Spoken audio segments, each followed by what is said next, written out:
یونس نے بیان کیا اور دوسری سند لیث بن سعد نے بیان کیا کہ مجھ سے یونس نے بیان کیا، ان سے ابن شہاب نے، انہیں عروہ ابن مسیب، علقمہ بن وقاص اور عبید اللہ نے عائشہ رضی اللہ عنہا کی حدیث کے متعلق خبر دی، اور ان کی باہم ایک کی بات دوسرے کی بات کی تصدیق کرتی ہے کہ جب ان پر تہمت لگانے والوں نے تہمت لگائی تو رسول اللہ صلی اللہ علیہ وسلم نے علی اور اسامہ رضی اللہ عنہ کو اپنی بیوی عائشہ رضی اللہ عنہا کو اپنے سے جدا کرنے کے متعلق مشورہ کرنے کے لیے بلایا، کیونکہ آپ پر اب تک اس سلسلے میں وحی نہیں آئی تھی۔ اسامہ رضی اللہ عنہ نے تو یہ کہا کہ آپ کی زوجہ مطہرہ عائشہ رضی اللہ عنہا میں ہم سوائے خیر کے اور کچھ نہیں جانتے، اور بریرہ رضی اللہ عنہا ان کی خادمہ نے کہا کہ میں کوئی ایسی چیز نہیں جانتی جس سے ان پر عیب لگایا جا سکے، اتنی بات ضرور ہے کہ وہ نوعمر لڑکی ہے کہ آٹا گوندھتی اور پھر جا کے سو رہتی ہیں اور بکری آ کے اسے کھا لیتی ہے۔ رسول کریم صلی اللہ علیہ وسلم نے تہمت کے جھوٹ ثابت ہونے کے بعد فرمایا، کیا ایسے شخص کی طرف سے کون عذر خواہی کرے گا جو میری بیوی کے بارے میں بھی مجھے اذیت پہنچاتا ہے؟ قسم اللہ کی، میں نے اپنے گھر میں خیر کے سوا اور کچھ نہیں دیکھا، اور لوگ ایک ایسے شخص کا نام لیتے ہیں جس کے متعلق بھی مجھے خیر کے سوا اور کچھ معلوم نہیں۔ صحیح بخاری حدیث نمبر 2637۔ سالم نے بیان کیا، انہوں نے عبداللہ بن عمر رضی اللہ عنہ سے سنا، آپ کہتے تھے کہ رسول اللہ صلی اللہ علیہ وسلم ابی بن کعب انصاری رضی اللہ عنہ کو ساتھ لے کر کھجور کے اس باغ کی طرف تشریف لے گئے جس میں ابن سیاد تھا۔ جب حضور اکرم صلی اللہ علیہ وسلم باغ میں داخل ہوئے تو آپ درختوں کی آڑ میں چھپ کر چلنے لگے۔ آپ چاہتے تھے کہ ابن سیاد آپ کو دیکھنے نہ پائے اور اس سے پہلے آپ اس کی باتیں سن سکیں۔ ابن سیاد ایک روئی دار چادر میں زمین پر لیٹا ہوا تھا اور کچھ گنگنا رہا تھا۔ ابن سیاد کی ماں نے آن حضرت کو دیکھ لیا کہ آپ درخت کی آڑ لیے چلے آ رہے ہیں، تو وہ کہنے لگی، اے صاف، یہ محمد صلی اللہ علیہ وسلم آ رہے ہیں۔ ابن سیاد ہوشیار ہو گیا۔ رسول اللہ نے فرمایا، اگر اسے اپنے حال پر رہنے دیتی تو بات ظاہر ہو جاتی۔ صحیح بخاری حدیث نمبر 2638۔ سفیان نے بیان کیا ظاہری سے، ان سے عروہ نے اور ان سے عائشہ رضی اللہ عنہا نے کہ رفاع قرظی رضی اللہ عنہا کی بیوی۔ سفیان نے بیان کیا ظاہری سے، ان سے عروہ نے اور ان سے عائشہ رضی اللہ عنہا نے کہ رفاع قرظی رضی اللہ عنہ کی بیوی رسول اللہ صلی اللہ علیہ وسلم کی خدمت میں حاضر ہوئیں اور عرض کیا کہ میں رفاع کے نکاح میں تھی، پھر مجھے انہوں نے طلاق دے دی اور قطعی طلاق دے دی۔ پھر میں نے عبد الرحمن بن زبیر رضی اللہ عنہ سے شادی کر لی، لیکن ان کے پاس تو شرمگاہ اس کپڑے کی گانٹھ کی طرح ہے۔ آن حضرت صلی اللہ علیہ وسلم نے دریافت کیا، کیا تو رفاع کے پاس دوبارہ جانا چاہتی ہے؟ لیکن تو اس وقت تک ان سے اب شادی نہیں کر سکتی جب تک تو عبد الرحمن بن زبیر کا مزہ نہ چکھ لے اور وہ تمہارا مزہ نہ چکھ لیں۔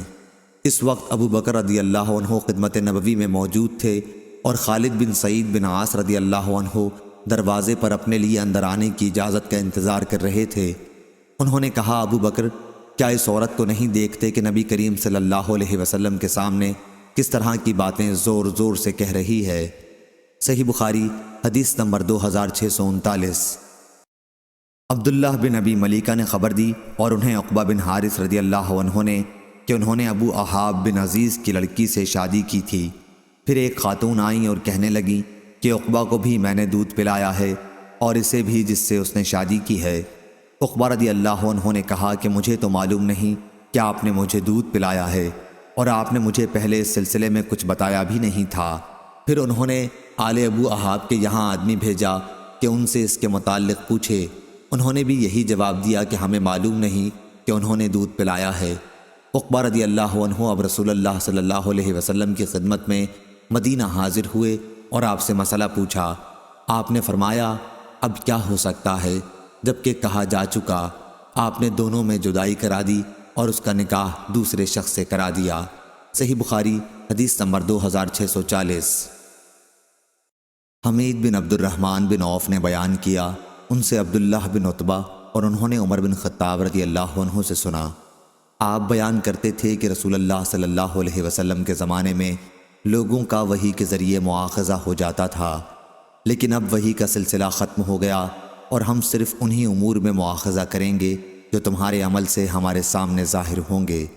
اس لیے جو کوئی ظاہر میں ہمارے سامنے خیر کرے گا ہم اسے امن دیں گے اور اپنے قریب رکھیں گے، اس کے باطن سے ہمیں کوئی سروکار نہ ہوگا، اس کا حساب تو اللہ تعالیٰ کرے گا۔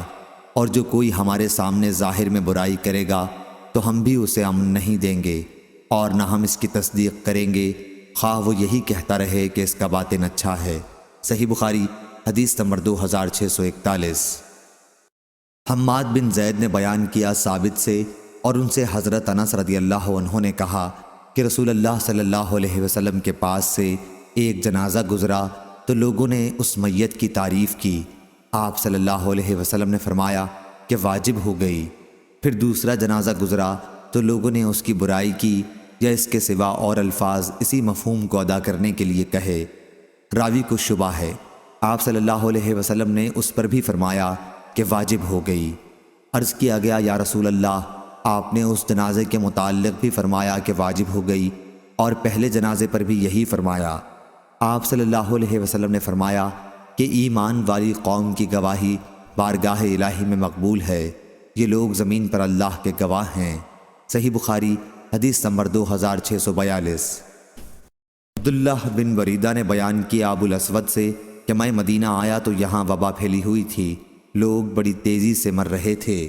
میں حضرت عمر رضی اللہ عنہ کی خدمت میں تھا کہ ایک جنازہ گزرا، لوگوں نے اس میت کی تعریف کی تو حضرت عمر رضی اللہ عنہ نے کہا کہ واجب ہو گئی۔ پھر دوسرا گزرا، لوگوں نے اس کی بھی تعریف کی، حضرت عمر رضی اللہ عنہ نے کہا واجب ہو گئی۔ پھر تیسرا گزرا تو لوگوں نے اس کی برائی کی، حضرت عمر رضی اللہ عنہ نے اس کے لیے بھی یہی کہا کہ واجب ہو گئی۔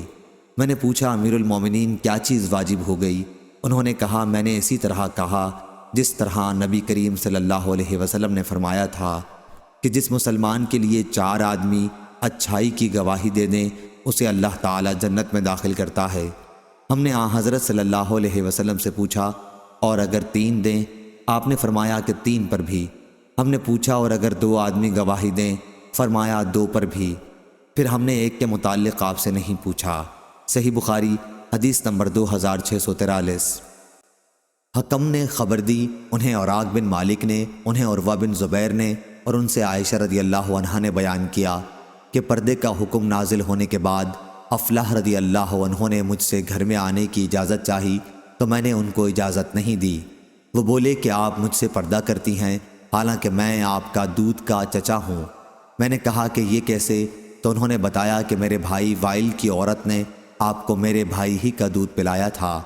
حضرت عائشہ رضی اللہ عنہا نے بیان کیا کہ پھر میں نے اس کے متعلق رسول اللہ صلی اللہ علیہ وسلم سے پوچھا تو آپ نے فرمایا کہ افلاح نے سچ کہا ہے، انہیں اندر آنے کی اجازت دے دیا کرو، ان سے پردہ نہیں۔ صحیح بخاری حدیث نمبر 2644۔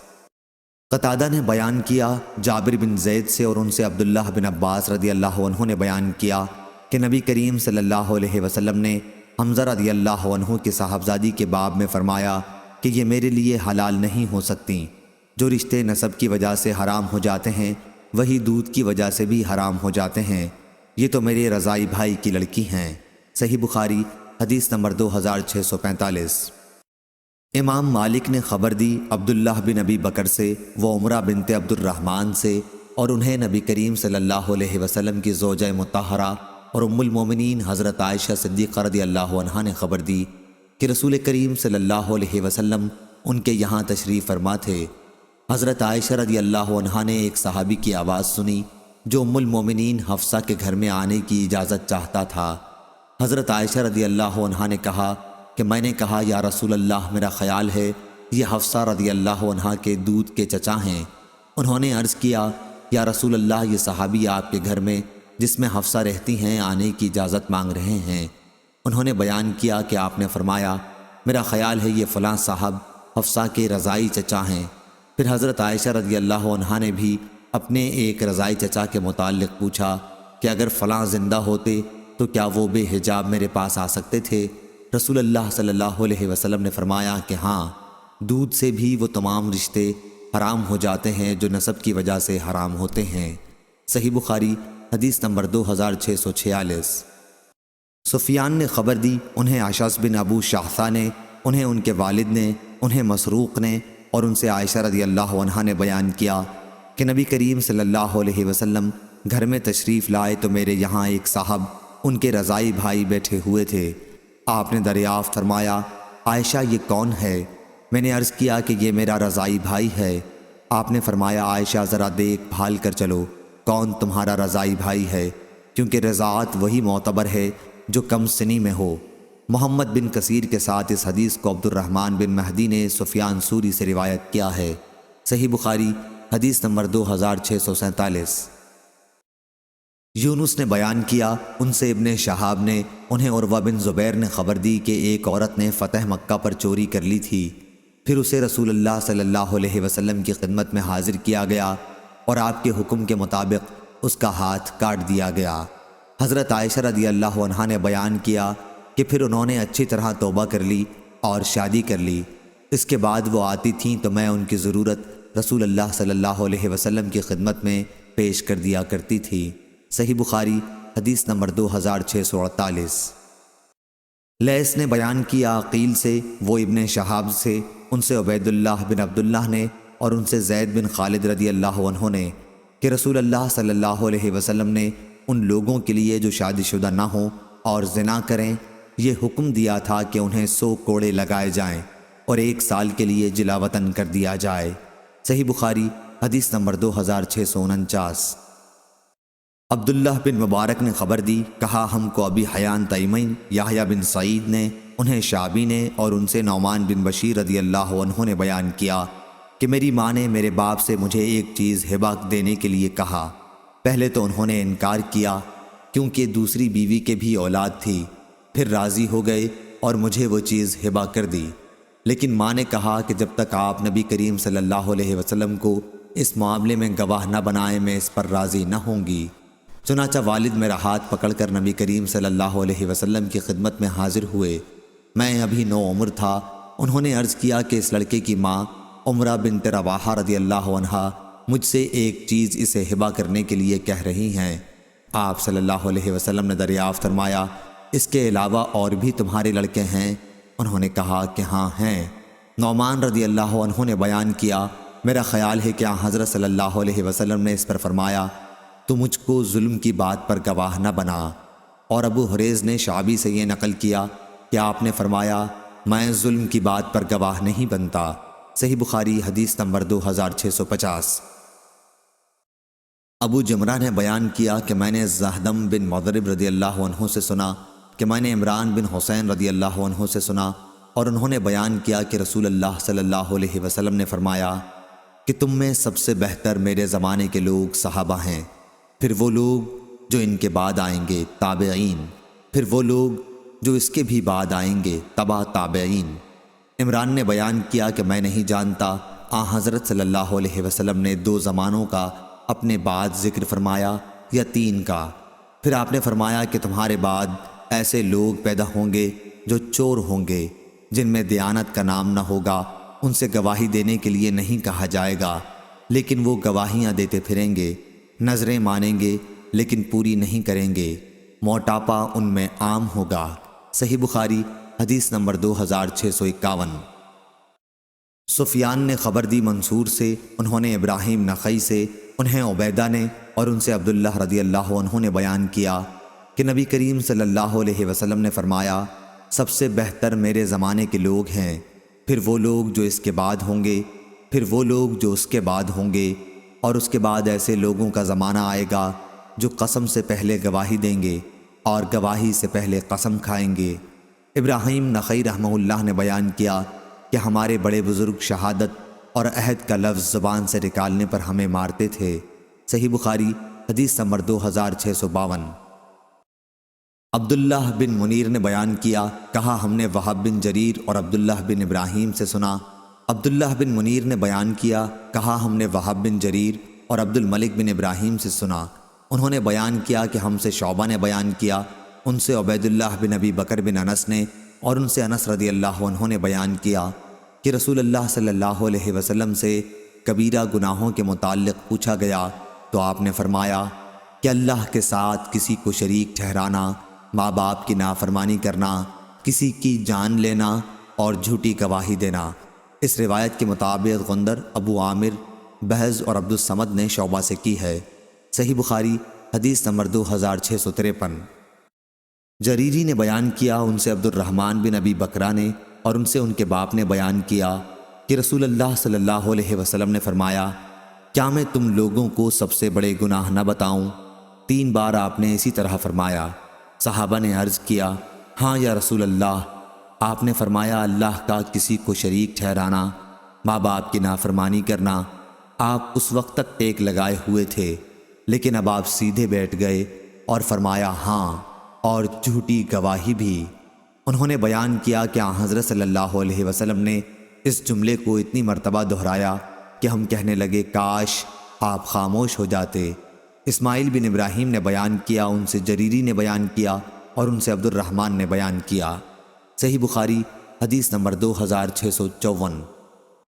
عیسیٰ بن یونس نے خبر دی، انہیں ہشام نے، انہیں ان کے باپ نے اور ان سے عائشہ رضی اللہ عنہا نے بیان کیا کہ نبی کریم صلی اللہ علیہ وسلم نے ایک شخص کو مسجد میں قرآن پڑھتے سنا تو فرمایا کہ ان پر اللہ تعالی رحم فرمائے۔ مجھے انہوں نے اس وقت فلاں اور فلاں آیتیں یاد دلا دیں جنہیں میں فلاں فلاں صورتوں میں سے بھول گیا تھا۔ عباد بن عبداللہ رضی اللہ عنہ نے اپنی روایت میں عائشہ رضی اللہ عنہا سے یہ زیادتی نقل کی ہے کہ نبی کریم صلی اللہ علیہ وسلم نے میرے گھر میں تہجد کی نماز پڑھی۔ اس وقت آپ نے عباد رضی اللہ عنہ کی آواز سنی کہ وہ مسجد میں نماز پڑھ رہے ہیں۔ آپ نے پوچھا، عائشہ کیا یہ عباد کی آواز ہے؟ میں نے کہا، جی ہاں۔ آپ نے فرمایا، اے اللہ، عباد پر رحم فرما۔ صحیح بخاری حدیث نمبر 2655۔ ابن شہاب نے خبر دی سالم بن عبداللہ سے اور ان سے عبداللہ بن عمر رضی اللہ عنہ نے بیان کیا کہ رسول کریم صلی اللہ علیہ وسلم نے فرمایا، بلال رضی اللہ عنہ رات میں اذان دیتے ہیں، اس لیے تم لوگ سحری کھا پی سکتے ہو یہاں تک کہ فجر کے لیے دوسری اذان پکاری جائے، یا یہ فرمایا یہاں تک کہ عبداللہ ابن ام مکتوم رضی اللہ عنہ کی آواز، یا یہ فرمایا یہاں تک کہ عبداللہ ابن مکتوم رضی اللہ عنہ کی اذان سن لو۔ عبداللہ ابن ام مکتوم نابینا تھے اور جب تک ان سے کہا نہ جاتا صبح ہو گئی ہے وہ اذان نہیں دیتے تھے۔ صحیح بخاری حدیث نمبر 2656۔ ایوب نے بیان کیا عبداللہ بن ابی ملیکہ سے اور ان سے مسعود بن مخرمہ رضی اللہ عنہ نے بیان کیا کہ نبی کریم صلی اللہ علیہ وسلم کے یہاں چند قبائیں آئیں تو مجھ سے میرے باپ مخرمہ رضی اللہ عنہ نے کہا کہ میرے ساتھ رسول اللہ صلی اللہ علیہ وسلم کی خدمت میں چلو، ممکن ہے آپ ان میں سے کوئی مجھے بھی عنایت فرمائیں۔ میرے والد حضور اکرم صلی اللہ علیہ وسلم کے گھر پہنچ کر دروازے پر کھڑے ہو گئے اور باتیں کرنے لگے۔ آپ نے ان کی آواز پہچان لی اور باہر تشریف لائے۔ آپ کے پاس ایک قبا بھی تھی، آپ اس کی خوبیاں بیان کرنے لگے اور فرمایا کہ میں نے یہ تمہارے ہی لیے الگ کر رکھی تھی، صرف تمہارے ہی لیے۔ صحیح بخاری حدیث نمبر 2657۔ زید نے خبر دی، انہیں ایاز بن عبداللہ نے اور انہیں ابو سعید خدری رضی اللہ عنہ نے کہ نبی کریم صلی اللہ علیہ وسلم نے فرمایا، کیا عورت کی گواہی مرد کی گواہی کے آدھے کے برابر نہیں ہے؟ ہم نے عرض کیا، کیوں نہیں؟ آپ نے فرمایا کہ یہی تو ان کی عقل کا نقصان ہے۔ صحیح بخاری حدیث نمبر 2658۔ ابو عاصم نے بیان کیا، کہا ہم سے ابن جریج نے، وہ ابن ابی ملیکہ سے، ان سے عقبہ بن حارث رضی اللہ عنہ نے۔ دوسری سند امام بخاری نے کہا اور ہم سے علی بن عبداللہ نے بیان کیا، کہا ہم سے یحییٰ بن سعید نے بیان کیا، ان سے ابن جریج نے بیان کیا کہ میں نے ابن ابی ملیکہ سے سنا، کہا کہ مجھ سے عقبہ بن حارث رضی اللہ عنہ نے بیان کیا، یا یہ کہا کہ میں نے یہ حدیث ان سے سنی کہ انہوں نے ام یحییٰ بنت ابی احاب سے شادی کی تھی۔ انہوں نے بیان کیا کہ پھر ایک سیاہ رنگ والی باندی آئی اور کہنے لگی کہ میں نے تم دونوں کو دودھ پلایا ہے۔ میں نے اس کا ذکر رسول اللہ صلی اللہ علیہ وسلم سے کیا تو آپ نے میری طرف سے منہ پھیر لیا، پس میں جدا ہو گیا۔ میں نے پھر آپ کے سامنے جا کر اس کا ذکر کیا تو آپ نے فرمایا، اب نکاح کیسے باقی رہ سکتا ہے جبکہ تمہیں اس عورت نے بتا دیا ہے کہ اس نے تم دونوں کو دودھ پلایا تھا؟ چنانچہ آپ نے انہیں ام یحییٰ کو اپنے ساتھ رکھنے سے منع فرما دیا۔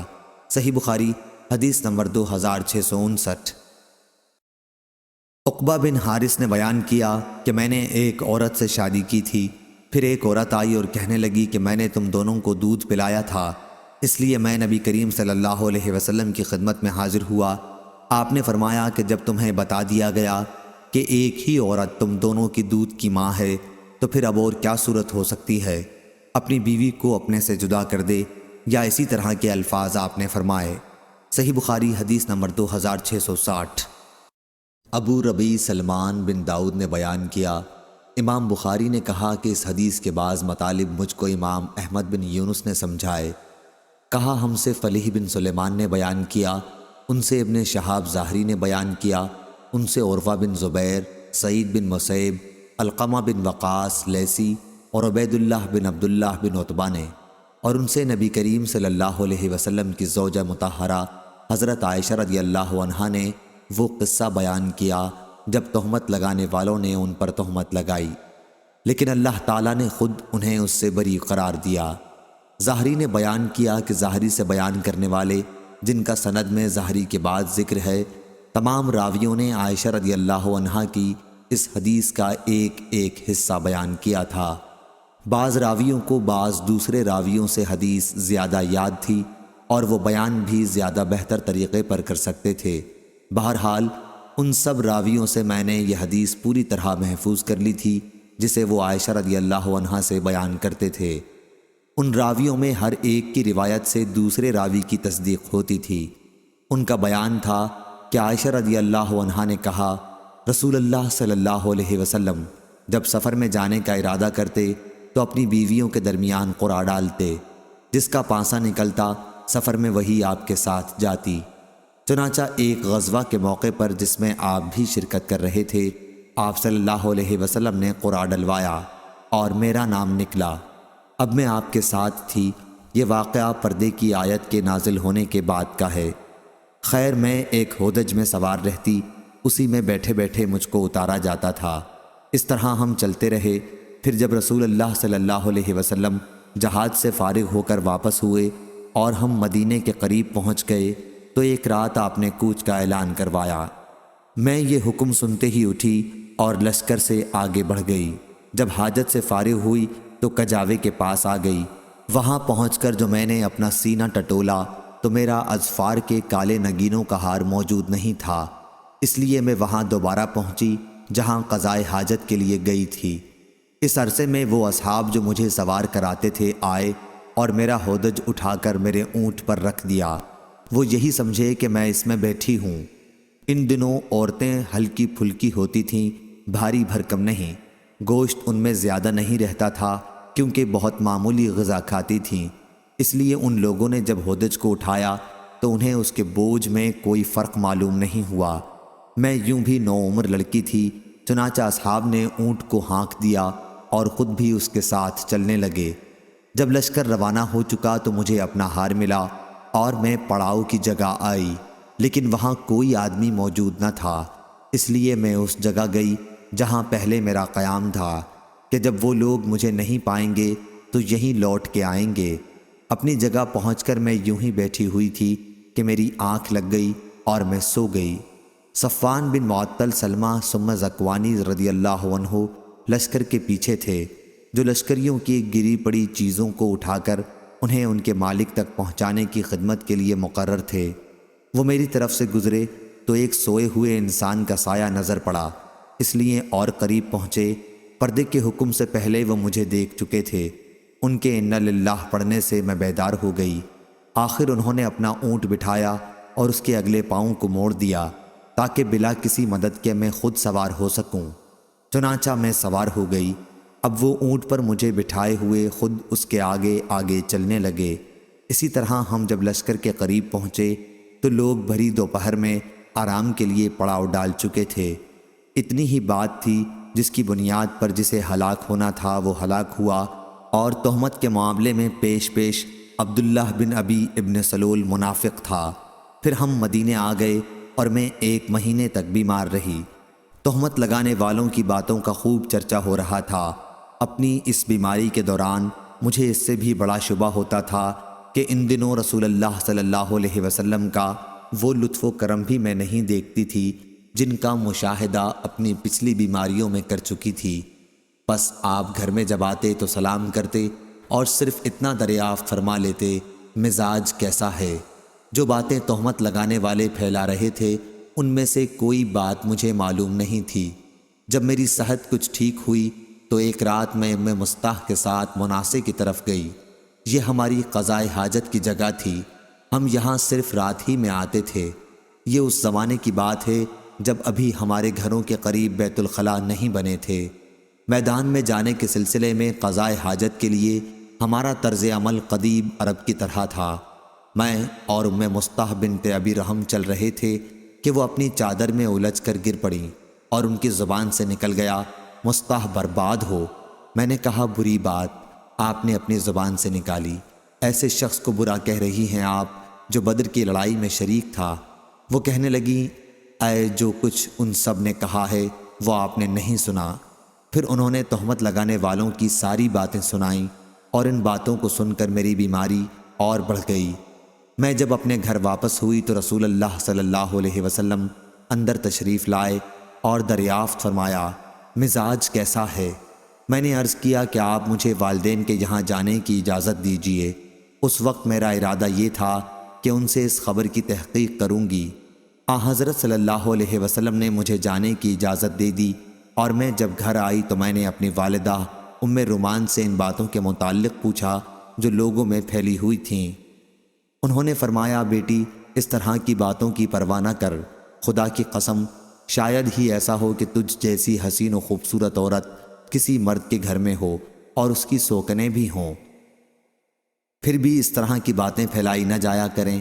میں نے کہا، سبحان اللہ، سوکنوں کا ذکر کیا، وہ تو دوسرے لوگ اس طرح کی باتیں کر رہے ہیں۔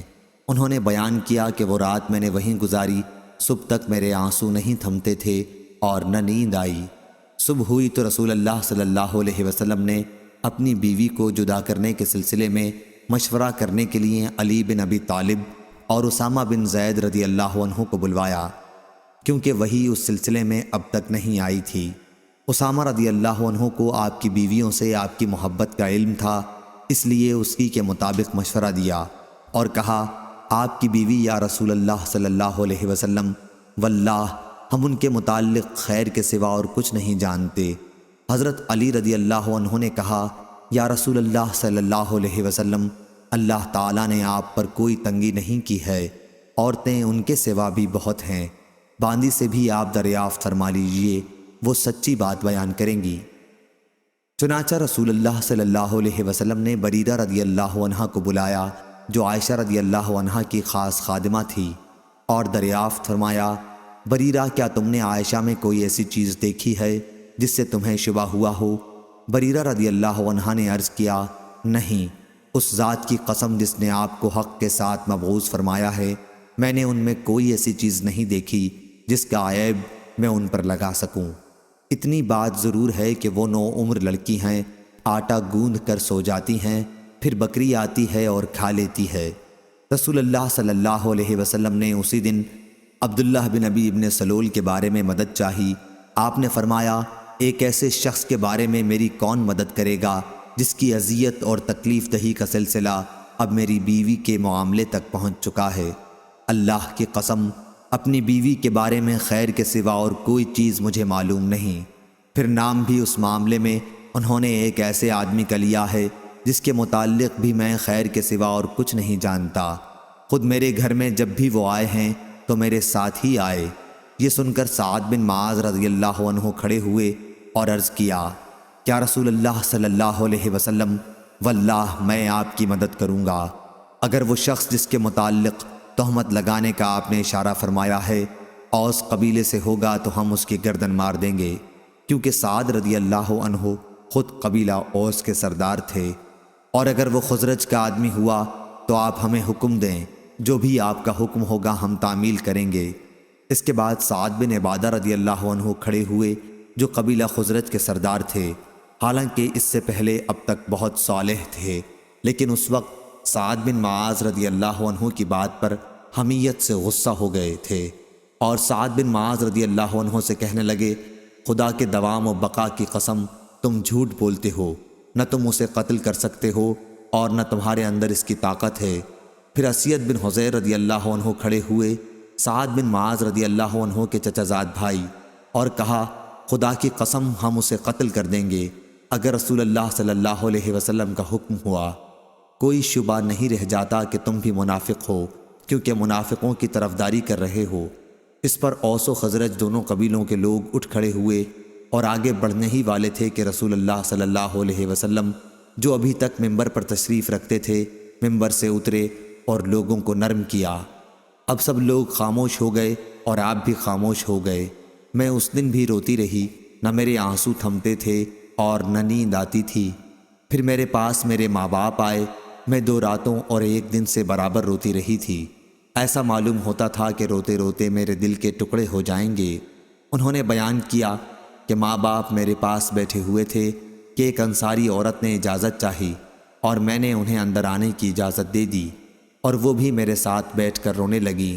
ہم سب اسی طرح تھے کہ رسول اللہ صلی اللہ علیہ وسلم اندر تشریف لائے اور بیٹھ گئے۔ جس دن سے میرے متعلق وہ باتیں کہی جا رہی تھیں جو کبھی نہیں کہی گئی تھیں، اس دن سے میرے پاس آپ نہیں بیٹھے تھے۔ آپ صلی اللہ علیہ وسلم 1 مہینے تک انتظار کرتے رہے تھے، لیکن میرے معاملے میں کوئی وحی آپ پر نازل نہیں ہوئی تھی۔ عائشہ رضی اللہ عنہا نے بیان کیا کہ پھر آپ صلی اللہ علیہ وسلم نے تشہد پڑھی اور فرمایا، عائشہ تمہارے متعلق مجھے یہ باتیں معلوم ہوئیں، اگر تم اس معاملے میں بری ہو تو اللہ تعالیٰ بھی تمہاری برت ظاہر کر دے گا، اور اگر تم نے گناہ کیا ہے تو اللہ تعالیٰ سے مغفرت چاہو اور اس کے حضور توبہ کرو، کہ بندہ جب اپنے گناہ کا اقرار کر کے توبہ کرتا ہے تو اللہ تعالیٰ بھی اس کی توبہ قبول کرتا ہے۔ جو ہی آپ صلی اللہ علیہ وسلم نے اپنی گفتگو ختم کی، میرے آنسو اس طرح خشک ہو گئے کہ اب ایک قطرہ بھی محسوس نہیں ہوتا تھا۔ میں نے اپنے باپ سے کہا کہ آپ رسول اللہ صلی اللہ علیہ وسلم سے میرے متعلق کہیے، لیکن انہوں نے کہا قسم اللہ کی مجھے نہیں معلوم کیا حضرت صلی اللہ علیہ وسلم سے مجھے کیا کہنا چاہیے۔ میں نے اپنی ماں سے کہا کہ رسول اللہ صلی اللہ علیہ وسلم نے جو کچھ فرمایا اس کے متعلق حضور صلی اللہ علیہ وسلم سے آپ ہی کچھ کہیے۔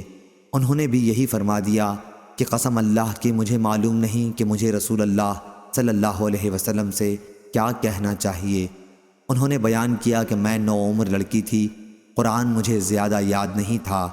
میں نے کہا اللہ گواہ ہے، مجھے معلوم ہوا کہ آپ لوگوں نے بھی لوگوں کی افواہ سنی ہے اور آپ لوگوں کے دلوں میں وہ بات بیٹھ گئی ہے، اور اس کی تصدیق بھی آپ لوگ کر چکے ہیں۔ اس لیے اب اگر میں کہوں کہ میں اس بہتان سے بری ہوں، اور اللہ خوب جانتا ہے کہ میں واقعی اس سے بری ہوں، تو آپ لوگ میرے اس معاملے میں تصدیق نہیں کریں گے۔ لیکن اگر میں گناہ کو اپنے ذمہ لے لوں، حالانکہ اللہ تعالیٰ خوب جانتا ہے کہ میں اس سے بری ہوں، تو آپ لوگ میری بات کی تصدیق کر دیں گے۔ قسم اللہ کی میں اس وقت اپنی اور آپ لوگوں کی کوئی مثال یوسف علیہ السلام کے والد یعقوب علیہ السلام کے سوا نہیں پاتی کہ انہوں نے بھی فرمایا تھا پس صبر جمیل، صبر ہی بہتر ہے، اور جو کچھ تم کہتے ہو اس معاملے میں میرا مددگار اللہ تعالیٰ ہے۔ اس کے بعد بستر پر میں نے اپنا رخ دوسری طرف کر لیا، اور مجھے امید تھی کہ خود اللہ تعالیٰ میری برت کرے گا، لیکن میرا یہ خیال کبھی نہ تھا کہ میرے متعلق وہی نازل ہوگی۔ میری اپنی نظر میں حیثیت اس سے بہت معمولی تھی کہ قرآن مجید میں میرے متعلق کوئی آیت نازل ہو۔ ہاں مجھے اتنی امید ضرور تھی کہ آپ کوئی خواب دیکھیں گے جس میں اللہ تعالیٰ مجھے بری فرما دے گا۔ اللہ گواہ ہے کہ ابھی آپ اپنی جگہ سے اٹھے بھی نہ تھے، اور نہ اس وقت گھر میں موجود کوئی باہر نکلا تھا کہ آپ پر وحی نازل ہونے لگی، اور شدت وحی سے آپ جس طرح پسینے پسینے ہو جایا کرتے تھے وہی کیفیت آپ کی اب بھی تھی۔ پسینے کے قطرے موتیوں کی طرح آپ کے جسم مبارک سے گرنے لگے، حالانکہ سردی کا موسم تھا۔ جب وحی کا سلسلہ ختم ہوا تو آپ ہنس رہے تھے، اور سب سے پہلا کلمہ جو آپ کی زبان مبارک سے نکلا وہ یہ تھا، اے عائشہ اللہ کی حمد بیان کر کہ اس نے تمہیں بری قرار دے دیا ہے۔ میری والدہ نے کہا بیٹی جا، رسول اللہ صلی اللہ علیہ وسلم کے سامنے جا کر کھڑی ہو جا۔ میں نے کہا نہیں، قسم اللہ کی میں آپ کے پاس جا کر کھڑی نہ ہوں گی، اور میں تو صرف اللہ کی حمد و ثنا کروں گی۔ اللہ تعالیٰ نے یہ آیت نازل فرمائی تھی، جن لوگوں نے تہمت تراشی کی ہے وہ تم ہی میں سے کچھ لوگ ہیں۔ جب اللہ تعالیٰ نے میری برات میں یہ آیت نازل فرمائی تو ابو بکر رضی اللہ عنہ نے، جو مصطح بن اثاثہ رضی اللہ عنہ کے اخراجات قرابت کی وجہ سے خود ہی اٹھاتے تھے، کہا کہ قسم اللہ کی اب میں مصطح پر کبھی کوئی خرچ نہیں کروں گا کہ وہ بھی عائشہ پر تہمت لگانے میں شریک تھا۔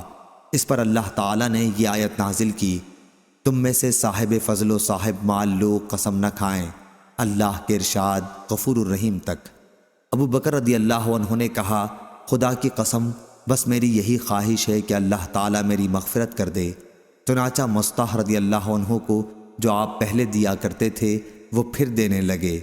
رسول اللہ صلی اللہ علیہ وسلم نے زینب بنت حجش رضی اللہ عنہا ام المومنین سے بھی میرے متعلق پوچھا تھا۔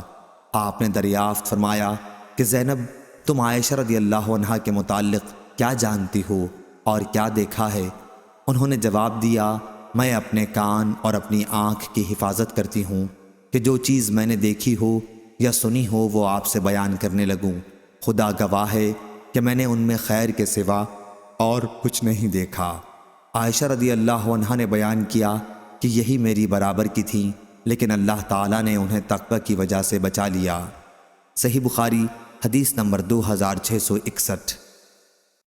خالد حذا نے بیان کیا، ان سے عبد الرحمن بن ابی بکرہ نے اور ان سے ان کے باپ نے بیان کیا کہ ایک شخص نے رسول کریم صلی اللہ علیہ وسلم کے سامنے دوسرے شخص کی تعریف کی تو آپ نے فرمایا، افسوس، تو نے اپنے ساتھی کی گردن کاٹ ڈالی، تو نے اپنے ساتھی کی گردن کاٹ ڈالی۔ کئی مرتبہ آپ نے اسی طرح فرمایا۔ پھر فرمایا کہ اگر کسی کے لیے اپنے کسی بھائی کی تعریف کرنی ضروری ہو جائے تو یوں کہے کہ میں فلاں شخص کو ایسا سمجھتا ہوں، آگے اللہ خوب جانتا ہے، میں اللہ کے سامنے کسی کو بے عیب نہیں کہہ سکتا، میں سمجھتا ہوں وہ ایسا ہے اگر اس کا حال جانتا ہو۔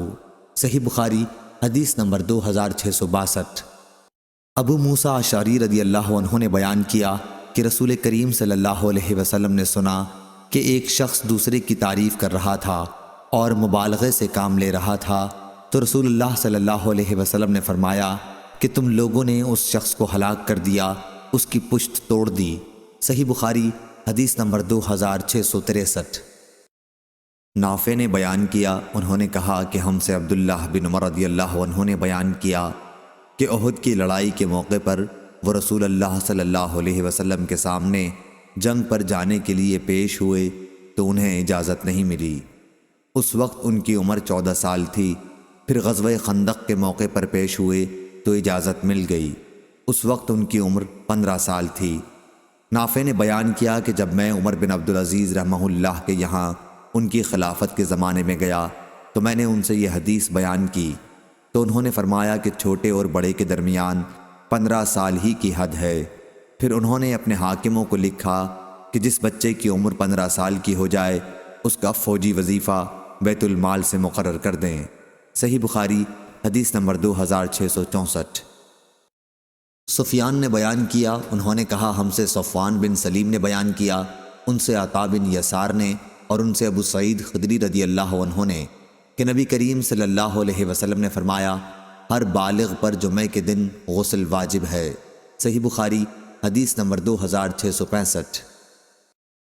ابن ابی ملیکہ نے بیان کیا کہ ابن عباس رضی اللہ عنہ نے لکھا تھا، نبی کریم صلی اللہ علیہ وسلم نے مدعا علیہ کے لیے قسم کھانے کا فیصلہ کیا تھا۔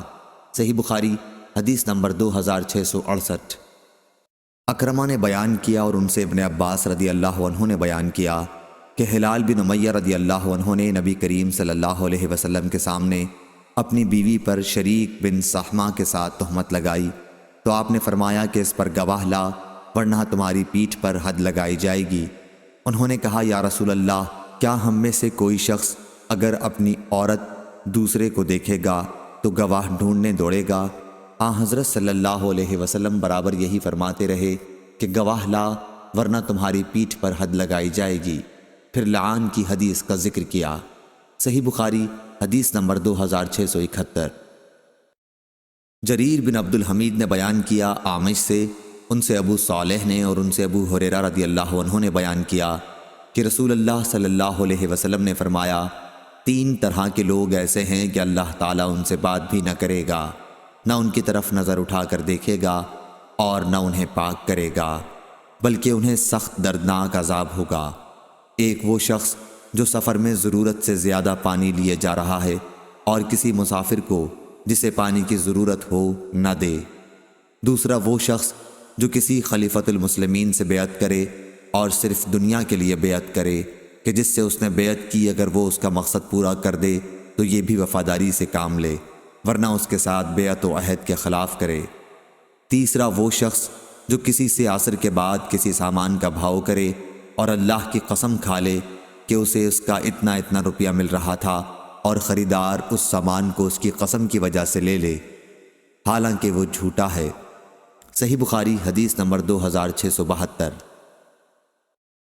عبد الواحد نے بیان کیا عامش سے، ان سے ابو وائل نے اور ان سے عبداللہ بن مسعود رضی اللہ عنہ نے کہ نبی کریم صلی اللہ علیہ وسلم نے فرمایا، جو شخص قسم اس لیے کھاتا ہے تاکہ اس کے ذریعے کسی کا مال ناجائز طور پر ہضم کر جائے تو وہ اللہ سے اس حال میں ملے گا کہ اللہ پاک اس پر غضبناک ہوگا۔ صحیح بخاری حدیث نمبر 2673۔ معمر نے خبر دی، انہیں حمام نے اور انہیں ابو ہریرہ رضی اللہ عنہ نے کہ رسول کریم صلی اللہ علیہ وسلم نے چند آدمیوں سے قسم کھانے کے لیے کہا، ایک ایسے مقدمے میں جس کے یہ لوگ مدعا علیہ تھے۔ قسم کے لیے سب ایک ساتھ آگے بڑھے تو آن حضرت صلی اللہ علیہ وسلم نے حکم دیا کہ قسم کھانے کے لیے ان میں باہم پانسا ڈالا جائے کہ پہلے کون قسم کھائے۔ صحیح بخاری حدیث نمبر 2674۔ عوام نے خبر دی، کہا کہ مجھ سے ابراہیم ابو اسماعیل سکسکی نے بیان کیا اور انہوں نے عبداللہ بن ابی اوفا رضی اللہ عنہ کو یہ کہتے سنا کہ ایک شخص نے اپنا سامان دکھا کر اللہ کی قسم کھائی کہ اسے اس سامان کا اتنا روپیہ مل رہا تھا، حالانکہ اتنا نہیں مل رہا تھا۔ اس پر یہ آیت نازل ہوئی کہ جو لوگ اللہ کے عہد اور اپنی قسموں کے ذریعے تھوڑی قیمت حاصل کرتے ہیں، ابن ابی اوفا رضی اللہ عنہ نے کہا کہ گاہکوں کو پھانسنے کے لیے قیمت بڑھانے والا سود خور کی طرح خائن ہے۔ صحیح بخاری حدیث نمبر 2675۔ امام مالک نے بیان کیا، ان سے ان کے چچا ابو سہیل نے، ان سے ان کے والد نے اور انہوں نے طلحہ بن عبید اللہ رضی اللہ عنہ سے سنا، آپ نے بیان کیا کہ ایک صاحب زمام بن ثعلبہ نبی کریم صلی اللہ علیہ وسلم کی خدمت میں آئے اور اسلام کے متعلق پوچھنے لگے۔ حضرت صلی اللہ علیہ وسلم نے فرمایا، دن اور رات میں 5 نمازیں ادا کرنا۔ اس نے پوچھا، کیا اس کے علاوہ بھی مجھ پر کچھ نماز اور ضروری ہے؟ آپ نے فرمایا کہ نہیں، یہ دوسری بات ہے کہ تم نفل پڑھو۔ پھر رسول کریم صلی اللہ علیہ وسلم نے فرمایا، اور رمضان کے روزے ہیں۔ اس نے پوچھا، کیا اس کے علاوہ بھی مجھ پر کچھ روزے واجب ہیں؟ آپ نے فرمایا نہیں، سوا اس کے جو تم اپنے طور پر نفل رکھو۔ طلحہ رضی اللہ عنہ نے بیان کیا کہ ان کے سامنے رسول اللہ صلی اللہ علیہ وسلم نے زکوٰۃ کا بھی ذکر کیا تو انہوں نے پوچھا، کیا جو فرض زکوٰۃ آپ نے بتائی ہے اس کے علاوہ بھی مجھ پر کوئی خیرات واجب ہے؟ حضرت صلی اللہ علیہ وسلم نے فرمایا کہ نہیں، سوا اس کے جو تم خود اپنی طرف سے نفل دو۔ اس کے بعد وہ صاحب یہ کہتے ہوئے جانے لگے کہ اللہ گواہ ہے، نہ میں ان میں کوئی زیادتی کروں گا اور نہ کوئی کمی۔ رسول اللہ صلی اللہ علیہ وسلم نے فرمایا، اگر اس نے سچ کہا ہے تو کامیاب ہوا۔ صحیح بخاری حدیث نمبر 2678۔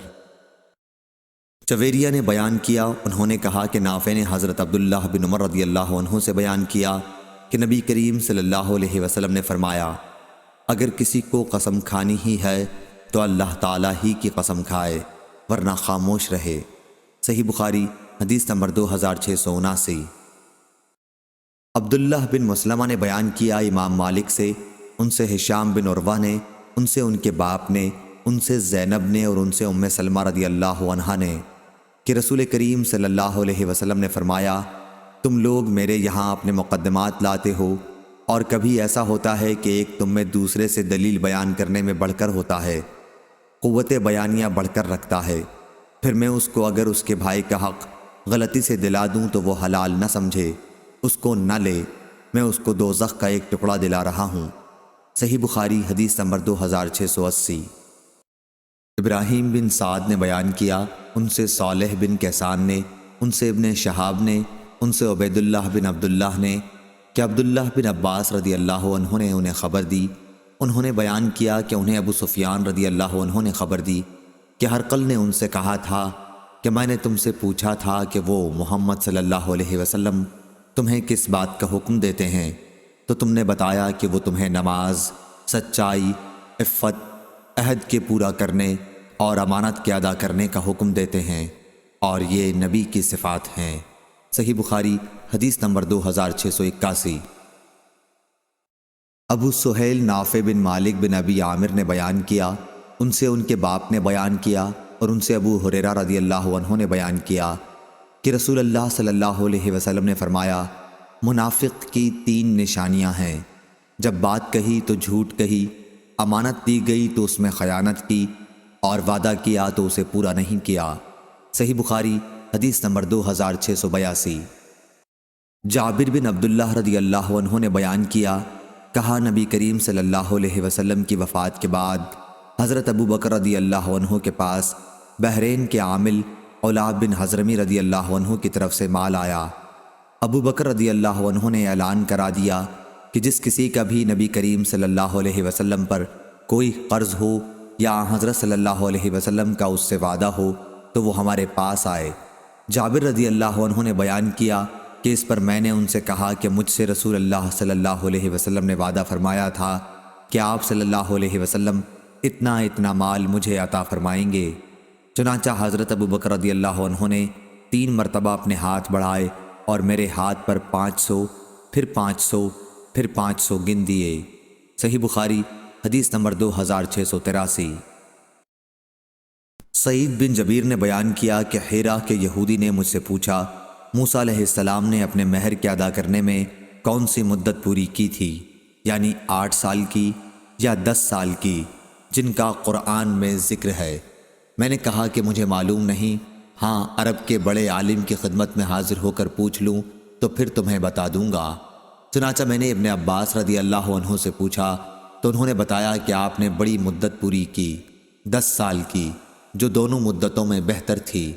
رسول اللہ صلی اللہ علیہ وسلم بھی جب کسی سے وعدہ کرتے تو پورا کرتے تھے۔ صحیح بخاری حدیث نمبر 2684۔ لیث نے بیان کیا یونس سے، ان سے ابن شہاب نے، ان سے عبید اللہ بن عبداللہ بن عتبہ نے کہ ابن عباس رضی اللہ عنہ نے کہا، اے مسلمانوں، اہل کتاب سے تم کیوں سوالات کرتے ہو، حالانکہ تمہاری کتاب جو تمہارے نبی صلی اللہ علیہ وسلم پر نازل ہوئی ہے اللہ تعالیٰ کی طرف سے سب سے بعد میں نازل ہوئی ہے، تم اسے پڑھتے ہو اور اس میں کسی قسم کی آمیزش بھی نہیں ہوئی ہے۔ اللہ تعالیٰ تو تمہیں پہلے ہی بتا چکا ہے کہ اہل کتاب نے اس کتاب کو بدل دیا جو اللہ تعالیٰ نے انہیں دی تھی، اور خود ہی اس میں تغیر کر دیا، اور پھر کہنے لگے یہ کتاب اللہ کی طرف سے ہے۔ ان کا مقصد اس سے صرف یہ تھا کہ اس طرح تھوڑی پونجی دنیا کی حاصل کر سکیں۔ پس کیا جو علم قرآن تمہارے پاس آیا ہے وہ تم کو ان اہل کتاب سے پوچھنے کو نہیں روکتا؟ اللہ کی قسم، ہم نے ان کے کسی آدمی کو کبھی نہیں دیکھا کہ وہ ان آیات کے متعلق تم سے پوچھتا ہو جو تم پر تمہارے نبی کے ذریعے نازل کی گئی ہیں۔ صحیح بخاری حدیث نمبر 2685۔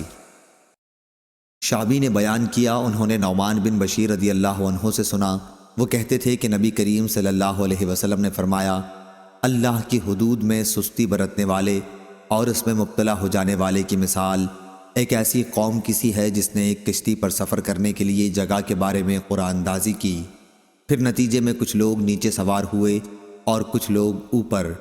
نیچے کے لوگ پانی لے کر اوپر کی منزل سے گزرتے تھے اور اس سے اوپر والوں کو تکلیف ہوتی تھی۔ اس خیال سے نیچے والا ایک آدمی کلہاڑی سے کشتی کا نیچے کا حصہ کاٹنے لگا تاکہ نیچے ہی سے سمندر کا پانی لے لیا کرے۔ اب اوپر والے آئے اور کہنے لگے کہ یہ کیا کر رہے ہو؟ اس نے کہا کہ تم لوگوں کو میرے اوپر آنے جانے سے تکلیف ہوتی تھی اور میرے لیے بھی پانی ضروری تھا۔ اب اگر انہوں نے نیچے والے کا ہاتھ پکڑ لیا تو انہیں بھی نجات دی اور خود بھی نجات پائی، لیکن اگر اسے یوں ہی چھوڑ دیا تو انہیں بھی ہلاک کیا اور خود بھی ہلاک ہو گئے۔ صحیح بخاری حدیث نمبر 2686۔ شعیب نے خبر دی ظاہری سے، ان سے خارجہ بن زید انصاری نے بیان کیا کہ ان کی رشتہ دار ایک عورت ام علا نامی نے، جنہوں نے رسول اللہ صلی اللہ علیہ وسلم سے بیعت بھی کی تھی، انہیں خبر دی کہ انصار نے مہاجرین کو اپنے یہاں ٹھہرانے کے لیے پانسے ڈالے تو عثمان بن مظعون رضی اللہ عنہ کا قیام ہمارے حصے میں آیا۔ ام اولا رضی اللہ عنہا نے کہا کہ پھر عثمان بن مظعون رضی اللہ عنہ ہمارے گھر ٹھہرے اور کچھ مدت بعد وہ بیمار پڑ گئے۔ ہم نے ان کی تیمارداری کی مگر کچھ دن بعد ان کی وفات ہو گئی۔ جب ہم انہیں کفن دے چکے تو رسول اللہ صلی اللہ علیہ وسلم تشریف لائے۔ میں نے کہا ابو صائب، عثمان رضی اللہ عنہ کی کنیت، تم پر اللہ کی رحمتیں نازل ہوں، میری گواہی ہے کہ اللہ نے اپنے یہاں تمہاری ضرور عزت اور بڑائی کی ہوگی۔ اس پر حضرت صلی اللہ علیہ وسلم نے فرمایا، یہ بات تمہیں کیسے معلوم ہو گئی کہ اللہ تعالیٰ نے ان کی عزت اور بڑائی کی ہوگی؟ میں نے عرض کیا، میرے ماں باپ آپ پر فدا ہوں، مجھے یہ بات کسی ذریعے سے معلوم نہیں ہوئی ہے۔ پھر حضرت صلی اللہ علیہ وسلم نے فرمایا، عثمان کا جہاں تک معاملہ ہے تو اللہ گواہ ہے کہ ان کی وفات ہو چکی، اور میں ان کے بارے میں اللہ سے خیر ہی کی امید رکھتا ہوں، لیکن اللہ کی قسم، اللہ کے رسول ہونے کے باوجود مجھے بھی یہ علم نہیں کہ ان کے ساتھ کیا معاملہ ہوگا۔ ام اولا رضی اللہ عنہا کہنے لگیں، اللہ کی قسم، اب اس کے بعد میں کسی شخص کی پاکی بیان نہیں کروں گی۔ اس سے مجھے رنج بھی ہوا کہ حضرت صلی اللہ علیہ وسلم کے سامنے میں نے ایک ایسی بات کہی جس کا مجھے حقیقی علم نہیں تھا۔ انہوں نے کہا، ایک دن میں سو رہی تھی، میں نے خواب میں حضرت عثمان رضی اللہ عنہ کے لیے ایک بہتا ہوا چشمہ دیکھا۔ میں رسول اللہ صلی اللہ علیہ وسلم کی خدمت میں حاضر ہوئی۔ آپ نے فرمایا کہ یہ ان کا عمل نیک تھا۔ صحیح بخاری حدیث نمبر 2687۔ عروہ نے خبر دی اور ان سے عائشہ رضی اللہ عنہا نے بیان کیا کہ رسول اللہ صلی اللہ علیہ وسلم جب سفر کا ارادہ فرماتے تو اپنی بیویوں میں قرآن اندازی فرماتے اور جن کا نام نکل آتا انہیں اپنے ساتھ لے جاتے۔ آپ صلی اللہ علیہ وسلم کا یہ بھی معمول تھا کہ اپنی ہر بیوی کے لیے ایک دن اور ایک رات مقرر کر دی تھی۔ البتہ سودا بنت زمع رضی اللہ عنہا نے اپنی عمر کے آخری دور میں اپنی باری آپ کی زوجہ عائشہ رضی اللہ عنہا کو دے دی تھی تاکہ رسول اللہ صلی اللہ علیہ وسلم کی ان کو رضا حاصل ہو۔ اس سے بھی قرآن اندازی ثابت ہوئی۔ صحیح بخاری حدیث نمبر 2688۔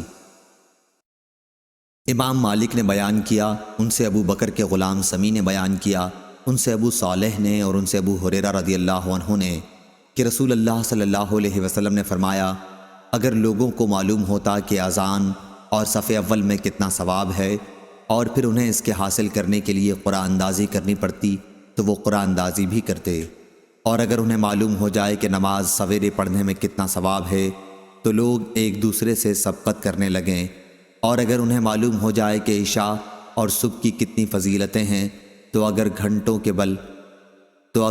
کے بل آنا پڑتا تو پھر بھی آتے۔